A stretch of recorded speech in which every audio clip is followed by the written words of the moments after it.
함께 볼 말씀은 히브리서 11장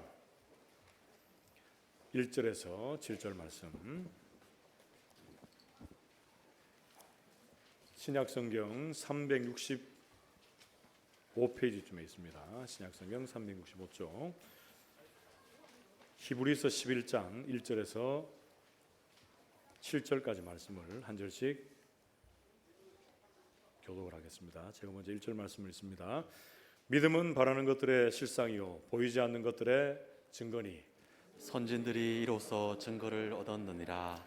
믿음으로 모든 세계가 하나님의 말씀으로 지어진 줄을 우리가 아나니 보이는 것은 나타난 것으로 말미암아 된 것이 아니니라. 믿음으로 아벨은 가인보다 더 나은 제사를 하나님께 드림으로 의로운 자라 하시는 증거를 얻었으니 하나님이 그 예물에 대하여 증언하심이라. 그가 죽었으나 그 믿음으로서 지금도 말하느니라. 믿음으로 에녹은 죽음을 보지 않고 옮겨졌으니 하나님이 그를 옮기심으로 다시 보이지 아니하였느니라. 그는 옮겨지기 전에 하나님을 기쁘시게 하는 자라 하는 증거를 받았느니라. 믿음이 없이는 하나님을 기쁘시게 하지 못하나니 하나님께 나아가는 자는 반드시 그가 계신 것과 또한 그가 자기를 찾는 자들에게 상 주시는 이심을 믿어야 할지니라. 함께 읽습니다. 믿음으로 노아는 아직 보이지 않는 일에 경고하심을 받아 경외함으로 방주를 준비하여 그 집을 구원하였으니 이로 말미암아 세상을 정죄하고 믿음을 따르는 의의 상속자가 되었느니라. 아멘. 우리 앞뒤 좌우에 계신 분들과 이렇게 인사하고 말씀을 받읍시다. 말씀의 은혜 받읍시다. 인사하겠습니다. 우리는 계속적으로 우리 교회 올해 표에 대해서 구체적인 실천 사항을 중심으로 말씀을 살피고 있습니다. 2024년도 우리 교회 표는 하나님으로 충만하라입니다. 지난 주일에는 그 중에 첫 번째 실천 사항 어떤 것이 있었습니까? 성령 충만에 대한 주제에 대해서 성령 충만한 9가지의 열매를 한 3가지의 범주로 나누어서 살폈습니다. 여러분 생각나신 대로 한번 정리하고 오늘 말씀을 들어가 봅시다. 먼저 첫 번째는 하나님과 우리와의 관계에 있어서 나타나는 성령 충만함의 열매 3가지가 있었습니다. 사랑과 희락과 화평 3가지가 있었습니다. 그리고 두 번째, 다른 사람들과의 관계에서 나타나는 성령 충만함의 열매 오래 참음과 자비와 양선이 있었습니다. 그리고 자신의 내면에서 나타나는 성령 충만함의 열매 3가지 뭡니까? 충성과 온유와 절제, 이렇게 9가지를 나눴습니다. 그런데 이 성령의 열매는 복수가 아니고 단수라 그랬죠. 그래서 이 9가지는 딱딱 구분해서 이렇게 설명하기보다는 전체가 성령 하나님의 능력 안에서 맺혀지고 또 우리가 누리게 되고 그 안에서 풍성함을 맛보게 되는 열매다라는 것이죠. 그래서 우리 모든 성도들이 2024년도 한 해 성령 충만한 복된 한 해가 되시기를 축복합니다. 자, 이제 둘째 주 시간에 우리는 이제 두 번째 주제 믿음 충만에 대해서 함께 말씀을 나누려고 합니다. 여러분, 믿음이라고 하는 거 어떻게 정의할 수 있을까요?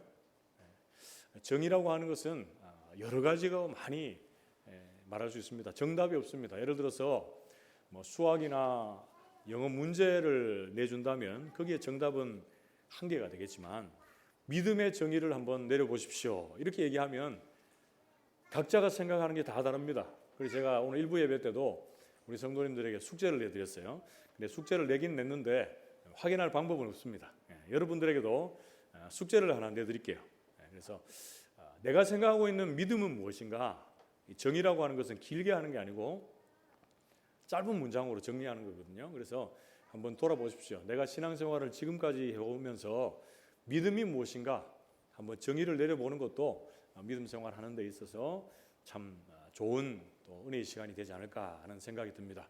저는 오늘 하나님의 말씀을 중심으로 해서 믿음에 대한 3가지 정의를 여러분들과 함께 나누고 본격적인 말씀으로 들어가려고 합니다. 먼저 제가 말씀을 통해서 내린 믿음의 정의, 그 첫 번째는요, 믿음은 하나님의 은혜의 선물입니다. 같이 한번 따라해 보겠습니다. 믿음은 하나님의 은혜의 선물입니다. 그렇습니다. 에베소서 2장 8절 말씀해 보면 너희는 그 은혜에 의하여 믿음으로 말미암아 구원을 받았으니 이것은 너희에게서 난 것이 아니고 하나님의 선물이다 그럽니다. 여러분, 구원을 얘기할 때 가장 첫 번째로 우리가 자주 나누는 말씀이 이 말씀입니다. 그래서 구원은 뭐라고 했습니까? 구원은 하나님의 은혜의 선물이다. 이런 말씀 들어보셨죠? 내가 믿었기 때문에 구원받았다라는 것은 한 부분은 맞는데 또 한편으로는 틀립니다. 내가 믿을 수 있는 것도 뭡니까? 하나님이 은혜를 주셨기 때문에 내가 믿을 수 있는 거예요. 그래서 믿음은 하나님의 은혜의 선물이다라는 것으로 동일하게 정의를 내릴 수가 있습니다. 그리고 두 번째, 믿음에 대한 정의는요, 믿음은 앞으로 나아가는 것입니다. 같이 한번 따라해 봅시다. 믿음은 앞으로 나아가는 것입니다. 그렇습니다. 히브리서 10장 38절에서 39절 말씀에 나의 의는 믿음으로 말미암아 살리라. 또한 뒤로 물러가면 내 마음이 그를 기뻐하지 아니하리라 하셨느니라. 우리는 뒤로 물러가 멸망할 자가 아니요 오직 영혼을 구원함에 이르는 믿음을 가진 자니라. 이렇게 말씀합니다. 여러분, 우리가 히브리서 11장 말씀을 읽었는데 성경은 이 장절 구분이 처음부터 있던 게 아니에요. 성경 말씀을 받고 이제 이후에 이제 구분을 하게 되었어요. 그래서 히브리서 우리가 11장 1절 말씀을 읽고 믿음에 대해서 얘기하지만 그 바로 앞에 나오는 이 부분에서도 우리는 믿음을 정의할 수 있다는 거죠. 어떻게 정의했습니까? 믿음은 뒤로 물러가서 멸망에 빠지는 것이 아니라 오직 우리 영혼을 구원함에 이르게 하는 앞으로 나아가는 것이다. 이렇게 말씀하고 있어요. 히브리서를 적은 배경을 우리가 좀 알 필요가 있는데요. 히브리서는 유대교에서 이제 개종한 기독교로 예수교로 이제 개종한 사람들이 신앙생활 하다 보니까 어떻습니까? 핍박이 있고 또 어려움들이 많은 거예요. 그러니까 다시금 내가 처음 믿었던 유대교로 돌아가려고 하는 그 사람들에게 글로 가면 안 된다. 참 진리, 유일한 진리는 이 예수 그리스도 이 안에 있다 하면서 그들에게 이 경고의 메시지를 던져주는 책임과 동시에 또 어떤 책임입니까? 기존의 신앙생활 잘하고 있던 사람들에게 주님만이 길이요 진리요 생명이 되십니다 라고 하는 유일 진리의 말씀을 히브리서를 통해서 우리에게 주시면서 그 믿음을 가지고 있던 성도들의 신앙의 성숙과 그리고 변화를 가져오게 하는 그런 책이 바로 이 히브리서입니다. 그래서 오늘 히브리서 이 말씀은 10장 38절에서 39절 말씀에 어떻게 믿음을 정의할 수 있습니까? 믿음은 뒤로 물러가 멸망에 빠지는 것이 아니고 앞으로 나아가는 것이다. 이렇게 정의합니다. 여러분, 조던 B 피터슨이라고 하는 교수님이 있는데 그분이 12가지 인생의 법칙이라는 책을 썼는데 그중에서 참 우리의 마음속에 오늘 본문과 연결해서 다가오는 그런 말을 했습니다. 이런 말을 했습니다. 여러분 잘 한번 들어보십시오. 당신의 인생을 다른 사람과 비교하지 말고 당신의 어제와 당신의 오늘이 얼마나 더 나아졌는가를 비교해봐라. 이렇게 했습니다. 자, 한 번 더요. 자, 여러분 잘 들어보십시오. 여러분들의 당신의 인생, 여러분들의 인생을 다른 사람하고 비교하지 말고 여러분들의 인생, 당신의 인생의 어제의 여러분과 오늘의 여러분, 더 나아가서는 내일의 여러분의 인생이 더 나아진 것이 무엇인지 돌아봐라. 이렇게 말했습니다. 여러분, 하나님을 믿고 예수님을 믿고 따라가는 우리의 믿음의 삶 속에서 우리의 믿음이 여러분 어제보다 오늘보다 내일이 더 성숙되고 주님을 따라가고 주님을 닮아가는 하나님의 사람들이 되어야 할 줄로 믿습니다. 왜 그렇습니까? 인생을 살면서 때로는 넘어지고 쓰러지지만 우리를 다시금 일으켜 세우시는 분이 하나님이 계시고 그 하나님께서 우리를 지금도 응원하고 계시고 일으켜주고 계시고 날마다 세임 주고 계시기에 우리는 뒤로 물러가 멸망에 빠질 자들이 아니요 앞으로 나아가 오직 우리의 영혼을 구원할 하나님께로 나아가는 믿음을 가진 하나님의 사람들이 된 줄로 믿습니다. 여러분, 또 믿음에 대한 정의 세 번째, 믿음은 하나님의 확실한 증거를 받아들이는 것입니다. 이렇게 말씀합니다. 같이 한번 따라해 봅시다. 믿음은 하나님의 확실한 증거를 받아들이는 것입니다. 그렇습니다. 히브리서 11장 1절에서 3절 우리 같이 한번 읽어봅시다. 시작. 믿음은 바라는 것들의 실상이요 보이지 않는 것들의 증거니 선진들이 이로써 증거를 얻었느니라. 믿음으로 모든 세계가 하나님의 말씀으로 지어진 줄을 우리가 아나니 보이는 것은 나타난 것으로 말미암아 된 것이 아니냐. 아멘. 여러분, 믿음은 금방 눈에 보이고 펼쳐지는 것이 아닙니다. 믿음은 눈에 안 보입니다. 그러나 우리가 바라고 원하는 것이 그렇게 될 줄로 믿는 것, 확신하는 것, 그것이 바로 믿음이 되는 줄로 믿습니다. 그래서 오늘 우리가 읽었던 말씀에는 증거라고 하는 단어가 계속 반복됩니다. 그리고 이후에 나오는 4, 5, 6절에도 보면 증거라는 말이 계속 반복돼요. 그래서 이미 우리의 믿음의 선진들이 이 믿음의 본이 되어서 이 믿음의 증거를 나타내주고 있다, 이렇게 성경 말씀하고 있고요. 그리고 오늘 본 말씀의 3절 말씀에 보면 하나님의 확실한 말씀, 이 말씀의 능력이 우리에게 믿음을 보여주고 있다, 이렇게 말씀합니다. 여러분, 그 구체적인 사건이 뭡니까? 하나님의 천지창조입니다. 3절 한번 보십시오. 믿음으로 모든 세계가 하나님의 말씀으로 지어진 줄을 우리가 아나니 보이는 것은 나타나는 것으로 말미암아 된 것이 아니다, 이렇게 말씀하죠. 말이 좀 어렵습니까?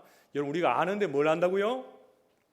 지금 눈에 보이는 천지 만물, 우리를 포함해서 이 모든 것들이 무엇으로 이루어졌다고요? 하나님의 말씀으로 이루어진 것을 믿습니다, 이렇게 고백하고 있습니다. 그래서 보이는 것은 나타난 것으로 말미암아 된 것이 아니다. 말이 좀 어려운데 이게 뭐냐면 보이는 것, 나타나는 것, 이거 똑같은 겁니다. 그래서 천지 만물을 한번 예를 들어 봅시다. 이 천지 만물이 지금 있어요. 우리도 있고.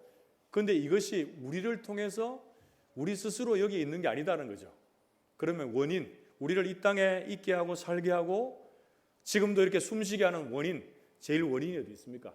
창조주, 전능하신 하나님의 말씀에 있는 줄로 믿습니다. 그 주님께서 아무것도 없는 무에서 유를 창조하셨다라고 성경은 말씀해주고 있습니다. 이것이 바로 믿음입니다. 믿음. 자, 그렇다면 믿음 제가 세 가지로 여러분들에게 말씀드렸는데 한번 종합적으로 한번 정리를 해봅시다. 여러분들이 생각하고 있는 믿음에 비해서 또 말씀을 통해서 정리한 믿음이 어떤가 한번 봅시다. 믿음은 하나님의 은혜를 의지해서 말씀이 확실히 이루어지실 것을 믿고 하나님 앞으로 나아가는 것, 그게 바로 믿음입니다. 여러분, 다시 한 번 더요. 믿음은요, 하나님의 은혜를 의지해서 하나님의 이 말씀을 붙잡고 하나님 앞으로 나아가는 것, 그것이 믿음입니다. 1절에서 3절까지 이 믿음의 정의를 내려봤다면 이제 우리는 4절에서 6절까지의 말씀에서 이제 본론입니다. 여기까지 눈 감았더라도 여기서부터 눈 떠야 됩니다. 제가 목이 좀 상태 안 좋은데 이 볼륨을 좀 더 높여주십시오. 제가 오늘 큰 소리 좀 지르고 싶어도 질렀다가 중간에 목이 메일 것 같아가지고 못 지릅니다. 자, 믿음의 구체적인 삶을 살아낸 세 명의 인물을 살펴볼 텐데 여러분, 이 세 명의 인물을 살펴보면서 우리의 마음에 이런 마음이 들면 안 됩니다. 야, 이 사람들 대단하다, 이렇게 생각해서 이런 사람들을 믿음에 영웅시하면서 우리는 안 되겠다, 이렇게 생각하시면 안 돼요. 이 믿음의 사람들을 붙들고 계시는 하나님의 은혜와 능력을 주목하는 여러분 복된 시간 되시기를 축복합니다. 오늘 우리가 믿음으로 충만한 다산교회로 세워지기 위해서 살펴볼 믿음의 사람, 그 첫 번째 인물은 누굽니까? 첫째는 하나님께 인정받은 믿음의 사람 아벨입니다. 같이 한번 따라해 봅시다. 하나님께 인정받은 믿음 아벨.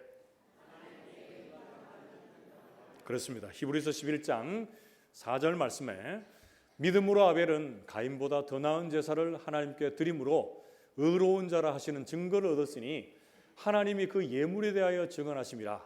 그가 죽었으나 그 믿음으로써 지금도 말하느니라, 이렇게 말씀합니다.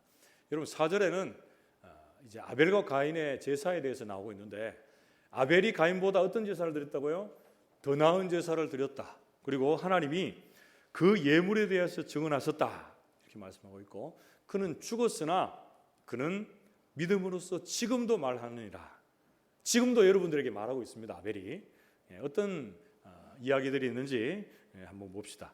여러분, 창세기 4장으로 들어가면 4장이 시작하면서 아담과 하와가 동침해서 아들을 낳습니다.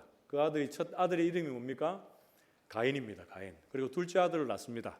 둘째 아들은요? 아벨입니다. 가인은 농사짓는 자요, 아벨은 양치는 자다. 이렇게 성경은 말씀합니다. 그러면서 창세기 4장 3절에서 5절 말씀이 이어지는데 우리가 같이 한번 봅시다. 세월이 지난 후에 가인은 땅의 소산으로 제물을 삼아 여호와께 드렸고 아벨은 자기도 양의 첫 새끼를 그 기름으로 드렸으니 여호와께서 아벨과 그의 제물은 받으셨으나 가인과 그의 제물은 받지 아니하신지라. 가인이 몹시 분하여 안색이 변하니, 이렇게 말씀합니다. 이 말씀을 가만히 보면 가인의 제사는 왜 받지 않았고 아벨의 제사는 받으셨을까? 왜 성경에는 아벨의 제사를 더 나은 제사, 더 의로운 제사라고 말하는지에 대해서 우리에게 소개를 해주고 있습니다. 어떤 사람들은, 어떤 분들은 가인은 농작물을 드렸고 그리고 아벨은 짐승을 드렸기 때문에 가인의 제사를 받지 않았고 아벨의 제사는 받았다, 이렇게 말하는 분이 있어요. 여러분, 일면이 맞는 부분도 있겠지만 좀 더 정확하게 구체적으로 말하자면 무엇을 받고 무엇을 받지 않았는지 여러분 구체적으로 한번 들어가 보십시오. 창세기 4장 4절에서 5절 말씀 보면 아벨과 그의 예물은 받으시고 가인과 그의 제물은 받지 않으셨다. 그 말씀이 여러분 분명히 나오죠. 그래서 여기에서 제사를 받고 받지 않았다는 것은 제물에 초점이 되어 있기보다는 어디에 초점을 둬야 됩니까? 그 제사를, 그 제물을 드리는 사람에게 초점이 맞추어져서 봐야 된다라고 여러 신학자들은 말하고 있습니다. 여러분, 가인은 자신이 제사가 받아들이지 않았다라고 해서 얼굴색이 변해서 동생 아벨을 쳐 죽입니다. 그래서 인류 최초의 살인이 시작이 되는데요. 하나님께서 아벨의 제사를 받으신 것은 아벨이 하나님께 드리기에 합당한 삶의 제사를 드렸다라고 보는 것이 맞겠습니다. 여러분, 이것을 이어서 어떻게 이 말씀을 또한 이어서 생각해 볼 수 있냐면 창세기 6장에 보면 하나님의 아들들이 나오고 사람의 딸들이 나옵니다. 그런데 그 시대에 죄악이 관영해서 하나님의 아들들이 사람의 딸들을 취해서 결혼하는 그런 일들이 있습니다. 여러분, 여기서 하나님의 아들들은 아벨 대신해 주신 셋 계열의 경건한 후손들을 말하고 있고, 여기서 말하는 사람의 딸들이 가인 계열의 불경건한 자손들을 얘기하고 있습니다. 저는 이 말씀을 이어서 볼 때도 우리는 아벨의 삶의 제사를 하나님께서 받으셨다는 것을 유추해서 생각해 볼 수가 있습니다. 여러분, 정리해 보자면 아벨의 믿음은 어떤 믿음입니까? 하나님이 인정하시고 받으시는 믿음입니다. 하나님의 뜻에 합당한 삶을 통해서 드려진 하나님의 사람이 바로 아벨입니다. 비록 형에 의해서 죽임 당하였지만 믿음으로써 지금도 우리에게 말하고 있는 것이 바로 하나님의 사람 아벨입니다. 하나님께서 인정하신 믿음의 삶을 살아낸 하나님의 사람이 바로 아벨이라고 증거하고 있습니다. 사랑하는 성도 여러분, 우리가 믿음으로 충만한 다산교회 성도들로 세워지기 위해서 우리가 살펴봐야 할 믿음의 첫 번째 인물 누굽니까? 하나님께 인정받은 믿음의 사람 아벨입니다. 우리 모든 성도님들도 이런 믿음의 삶을 통해서 하나님 앞에 인정받는 하나님의 사람들로 세워지시는 2024년도 한 해가 되시기를 주님의 이름으로 축복합니다. 크게 두 번째로 하나님의 하나님으로 충만하라라고 하는 표로 시작한 우리 성도들, 믿음 충만한 다산교회로 세워지기 위해서 우리가 살펴볼 믿음의 사람, 그 두 번째 인물은 에녹입니다. 둘째는 하나님과 동행하는 믿음의 사람 에녹입니다. 한번 따라해 봅시다. 하나님과 동행하는 믿음 에녹. 그렇습니다.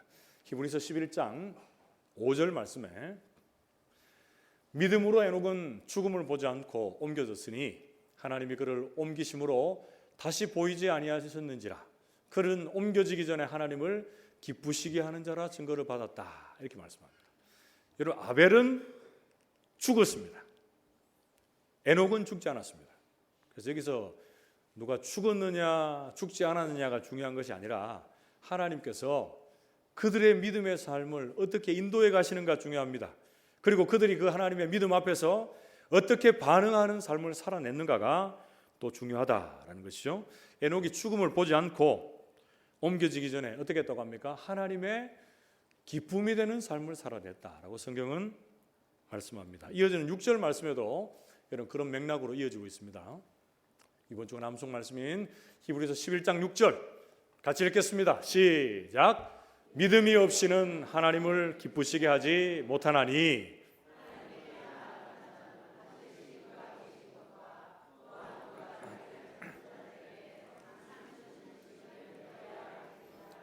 아멘.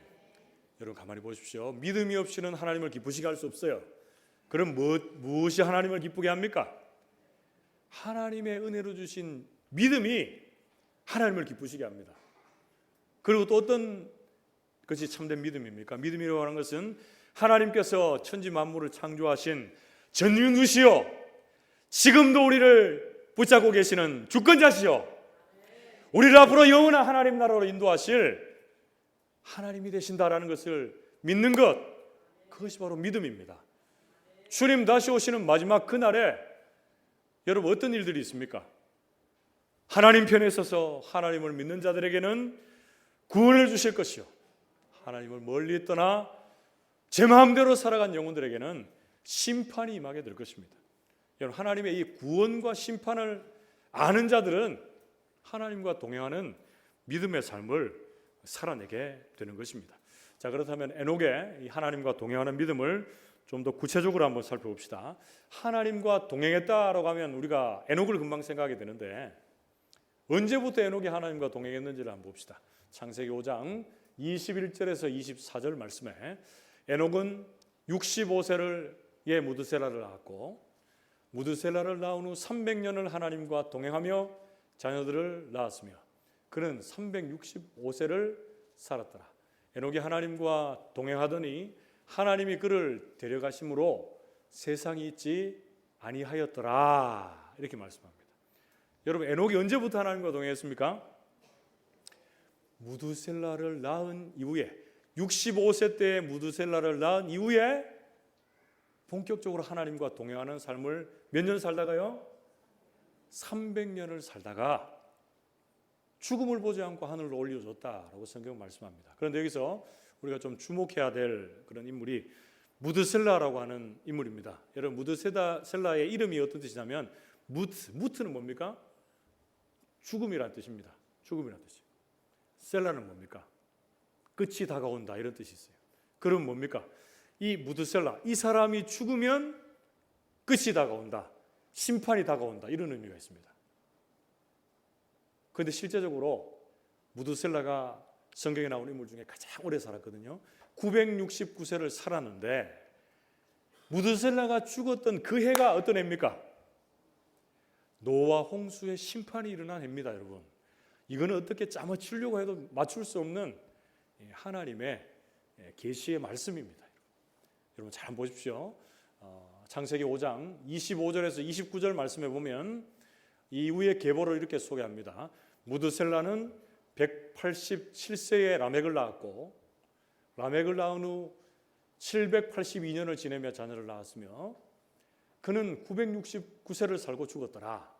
라멕은 182세의 아들을 낳고 이름을 노아라 하여 이르되 여호와께서 땅을 저주하심으로 수고롭게 일하는 우리를 이 아들이 안위하리라 하였더라. 이렇게 말씀합니다. 여러분 족보를 잘 보십시오. 족보 톨레도시라고 하는데 족보가 중요할 때가 참 많습니다. 족보가 어디서부터 시작됩니까? 에녹, 그 다음에 누굽니까? 무드셀라, 라멕, 노아 이렇게 이어져요. 여러분 잘 보세요. 무드셀라가 라멕을 낳은 나이가 몇 살입니까? 187세. 라멕이 노아를 낳은 나이가 몇 살입니까? 182세. 그리고 노아의 홍수 때가 노아의 600세 때잖아요. 600세 때. 그럼 요걸 한번 다 한번 더해 보십시오. 187, 182, 600. 요거 더하면은 무드셀라가 죽은 나이인 969세 때가 노아 홍수 심판 때입니다. 여러분 이거 뭐 안 신기합니까? 많이 들어봐서 뭐 당연하지 그거 뭐 말씀이니까 뭐 그렇지 이렇게 합니까? 여러분 이런 말씀을 대하면 우리는 어떨까요? 우리 아들이 예를 들어서 이름을 짓고 이런 이름으로 지었다. 이렇게 생각하면 아이들의 이름을 부르고 또 묵상할 때마다 어떤 마음이 들었을까요? 하나님의 심판이, 이 아이가 죽음을 맞이할 그때에 하나님의 심판이 오는구나. 이거 생각하면 어떨까요, 여러분? 두렵고 떨림으로 하나님과 동행하는 삶을 살지 않겠습니까, 여러분?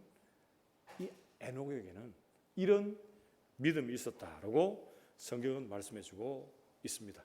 사랑하는 성도 여러분, 우리가 믿음으로 충만한 다산교회로 세워지기 위해서 우리가 두 번째 살펴보고 있는 인물 누굽니까? 에녹입니다. 에녹. 하나님과 동행하는 믿음의 사람 에녹입니다. 우리 모든 성도들에게도 이런 에녹과 같은 하나님과 동행하는 믿음이 있기를 축복합니다.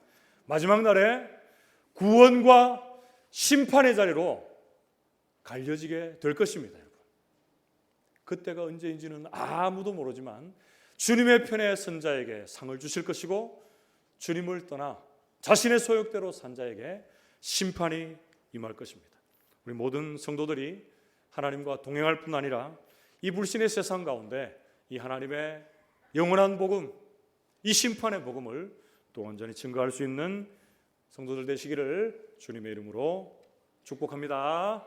마지막 세 번째로 우리가 믿음으로 충만한 다산교회로 세워지기 위해서 우리가 살펴볼 믿음의 사람 세 번째는 하나님의 말씀을 준행하는 믿음의 사람 노아입니다. 우리가 잠 따라해 봅시다. 하나님의 말씀을 준행하는 믿음 노아. 그렇습니다. 히브리서 11장 7절 말씀에 믿음으로 노아는 아직 보이지 않는 일에 경고하심을 받아 경외함으로 방주를 준비하여 그 집을 구원하였으니 이로 말미암아 세상을 정죄하고 믿음을 따르는 의의 상속자가 되었느니라. 이렇게 말씀합니다. 이런 믿음으로 노아가 아직 보이지 않는 일에 경고하심을 받았다는 게 구체적으로 뭡니까? 우리는 성경을 다 읽어봤기 때문에 너무나도 잘 압니다. 어떤 내용입니까? 관영한 세상을 바라보면서 하나님께서 홍수로 세상을 심판하겠다라는 그 말씀입니다. 그리고 노아와 그의 가족들에게는 방주를 준비하라, 방주를 예비하라. 그리고 혈육이 있는 모든 생물들 암수 한 사씩 그 노아의 방주로 너희 가족들과 함께 들어가라. 내가 너와 그 생명의 그 혈육들의 생명을 보존하겠다라고 하는 것이 바로 하나님의 약속의 말씀입니다. 그런데 이 약속의 말씀을 받고 노아가 어떻게 했습니까, 여러분? 창세기 6장 22절 말씀. 노아의 반응을 한번 봅시다. 노아가 그와 같이 하여 하나님이 자기에게 명하신 대로 다 준행하였더라. 이렇게 말씀합니다. 창세기 7장 5절에도요. 노아가 여호와께서 자기에게 명하신 대로 다 준행하였더라. 이렇게 말씀합니다. 여러분, 노아가 방주를 짓고 준비하는 것, 이 하나님의 말씀을 준행하는 게 쉬웠겠습니까? 어려웠겠습니까? 어려웠죠. 이 당시에 비도 내리지 않았고 세상 사람들은 자신의 소욕을 따라 흥청망청 살아가던 그때에 여러분 방주를 만든다는 게 이게 쉬운 일이 아니었습니다, 여러분. 그러나 노아는 그럼에도 불구하고 세상의 조롱에도 불구하고 하나님이 약속하신 말씀을 다 준행하여 방주를 만들었고 그리고 하나님의 명령을 쫓아 암수를 구별하여 그 방주로 이끌어들이는 그 일을 합니다. 그래서 이것은 순종하고 이것은 순종 못하겠습니다.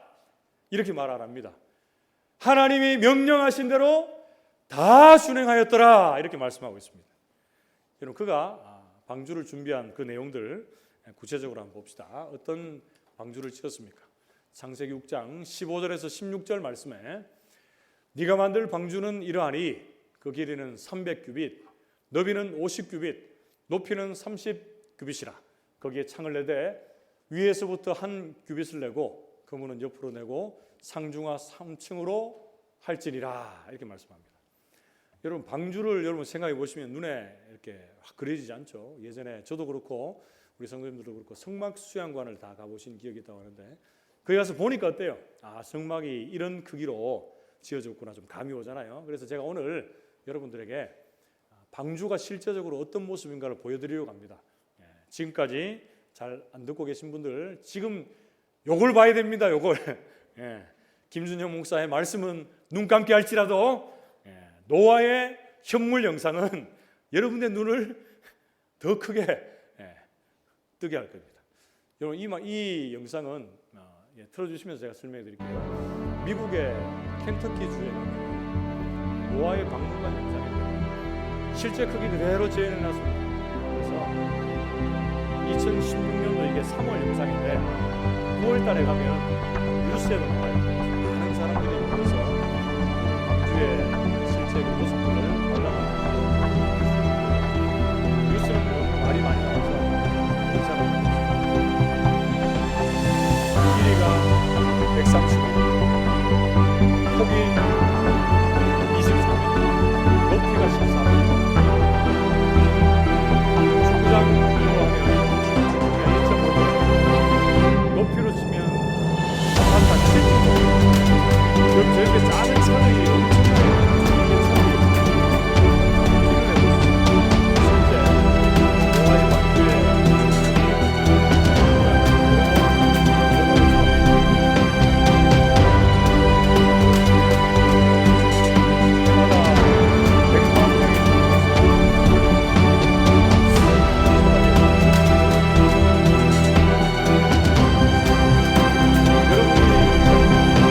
여러분들이 생각하고 있는 방주의 실제 크기 모습 생각하는 것보다 큽니까 작습니까?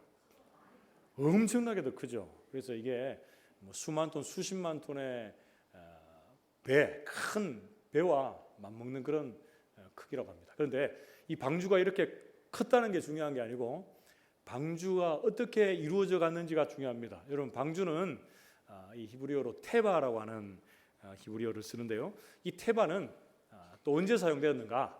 출애굽기 2장에 보면 이 히브리 민족들이 생육하고 번성할 그때에 애굽의 왕들, 이 히브리 말살 정책을 씁니다. 그래서 태어나는 사내들은 다 죽이라고 하고, 그리고 히브리 민족들에게 농사를 시키고 성벽을 올리는 것을 시키고 여러 가지 어려운 일을 많이 시킵니다.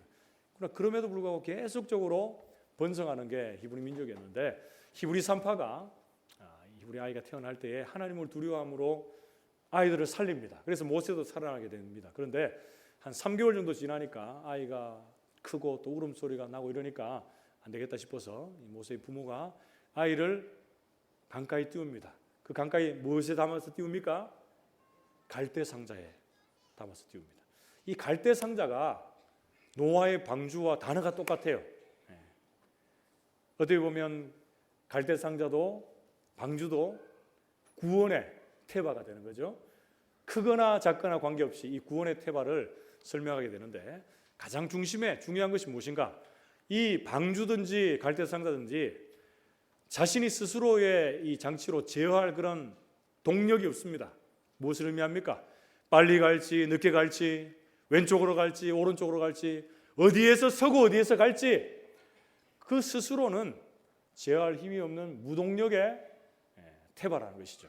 그렇다면 갈대상자도 그렇고 그리고 방주도 그렇고 누가 움직여 가시고 누가 멈추게 하시고 누가 구원의 길로 이르게 하시는 것입니까? 오직 하나님. 하나님만이 그 구원의 테바, 구원의 방주를 이끌어 가시는 것입니다. 그리고 그 테바는 여러분 어디로 창이 하나 유일하게 나 있습니까? 위로 한 규빗 되는 창이 나 있습니다. 그래서 노아와 그 가족들이 방주에 들어가고 일주일 정도 후에 노홍수 심판이 이루어지는데 그곳에서 지낸 시간이 1년이 넘습니다. 그런데 여러분 1년이 넘는 시간들 여러분 한번 상상해 보십시오. 밖에 모든 생물들은 다 죽고 멸망을 당해서 나는 여기에서 이렇게 구원받으니까 너무 기쁘고 행복합니다. 이런 마음만 노아와 그의 가족들에게 있었을까요? 아니죠.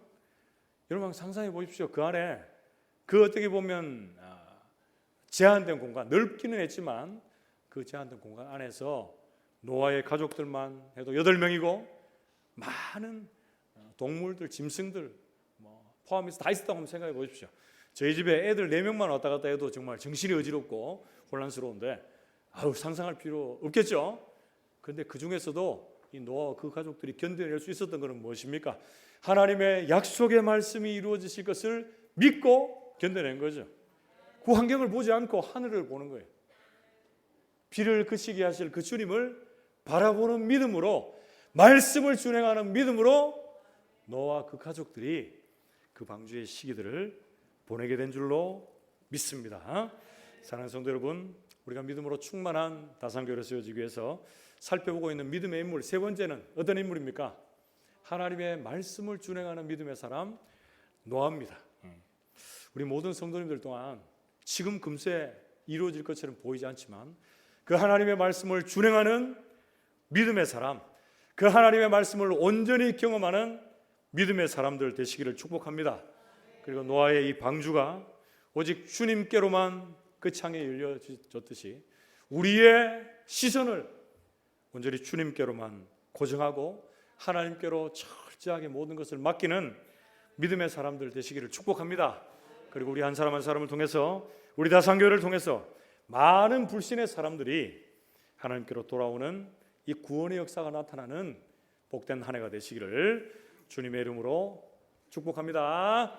말씀을 맺으러 갑니다. 오늘 말씀에서 알 수 있는 믿음으로 충만한 다산교회로 세워지기 위해서 우리가 마음속에 간직해야 될 믿음에 대한 정의 세 가지는 뭡니까? 믿음은 하나님의 은혜의 선물입니다. 믿음은 뒤로 물러가는 것이 아니고 앞으로 나아가는 것입니다. 그리고 믿음은요, 하나님의 확실한 증거를 받아들이는 것입니다. 정리하자면 믿음은 하나님의 은혜를 의지해서 하나님의 확실한 말씀이 이루어 주실 것을 받아들이며 하나님 앞으로 나아가는 것이 믿음인 줄로 믿습니다. 이런 믿음으로 이 세상을, 이 땅을 살아낸 하나님의 사람들을 보십시오. 아벨의 하나님에게 인정받는 믿음, 그리고 두 번째는 누굽니까? 하나님과 동행하는 에녹의 믿음, 그리고 하나님의 말씀을 준행하는 노아의 믿음을 통해서 하나님께서 하나님의 사람들을 통해서 하나님의 일을 친히 이루어 가셨습니다. 우리 모든 성도들이 이런 모든 믿음의 사람들의 삶을 따라 우리도 주님 주신 그 믿음의 충만한 삶을 살아내어서 주께 영광을 돌려드리고 믿음의 길을 끝까지 주님 주시는 힘으로 달려갈 수 있게 되는 2024년도 되시기를 주님의 이름으로 축복합니다. 함께 기도합시다.